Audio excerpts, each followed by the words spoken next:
একটা গ্রামে থাকত ছোট্ট এক মেয়ে, নাম তার লিলি। লিলি তার বাবা মা আর দাদুর সঙ্গে ছোট একটা কুঁড়ে ঘরে থাকত। ওদের সংসারটা খুব গরিব ছিল।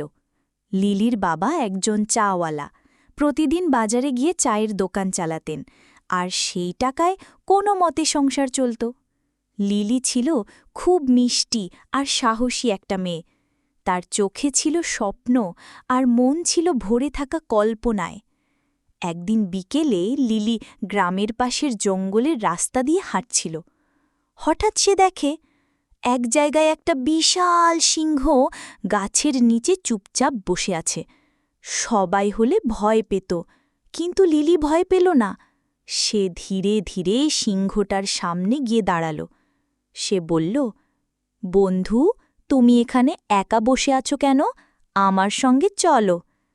সিংহটা খুব শান্ত ছিল। সে গর্জন করত না, কারো কোনো ক্ষতি করত না। সে ছিল একেবারে ভদ্র প্রকৃতির। লিলির কথা শুনে সিংহটা আস্তে করে মাথা নেড়ে বলল, হ্যাঁ, আমি তোমার সঙ্গে যাব বন্ধুর মতো।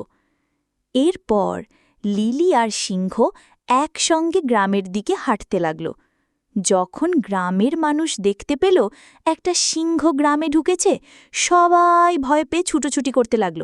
কেউ দৌড়াচ্ছে, কেউ চিৎকার করছে। তখন লিলি চিৎকার করে বলল, ভয় পেও না, ও আমার বন্ধু। দেখো, ও আমাকে কিছু করছে না, তোমাদেরও কিছু করবে না। কিছুক্ষণ পরে লিলির বৃদ্ধ দাদু এগিয়ে এলেন। তিনি ছিলেন গ্রামের সবচেয়ে জ্ঞানী মানুষ।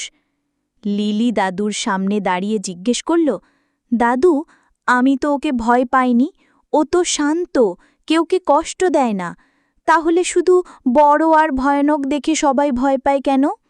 দাদু হাসলেন, চোখে মমতা নিয়ে বললেন, লিলি, তুই আমাদের শেখালে মনের ভেতর যদি ভয় না থাকে, ভালোবাসা দিয়েই সব জয় করা যায়। এই সিংহটা যদি কারো ক্ষতি না করে, তাহলে ওরও একটা বন্ধু দরকার। তুই সেটা হয়েছিস, সেটাই বড় কথা।